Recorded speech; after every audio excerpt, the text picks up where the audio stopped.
నాకేమద్దు కానీ కోడి తీసుకురా. చూడు ఈ మధ్యలో ఎక్కువ బుక్తలేదు, ఎంత బక్క అయిందో.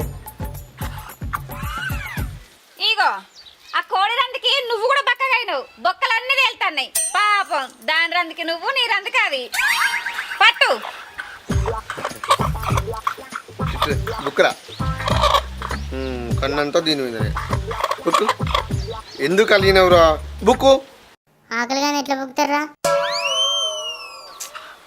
నువ్వు అన్నావు, ఎందుకన్నావు చెప్పు, నాకు అన్నీ అర్థమవుతాయి. అయ్యో అలిగిందేమో పాపం, బుజ్జగించు. అది అన్నది పట్టించుకోకురా. బుక్కు లేకపోతే నీతో మాట్లాడా. బుక్కురా. బుక్కే బుక్కు, నీకెంత జామ వచ్చిందే, రంది పడతాండు. బుక్కు అబ్బా బోర్ వస్తుంది, ఇచ్చిపెట్టే. అన్నీ దానికే పెట్టు, ఆయన నువ్వు ఇట్లా బుక్కేవు.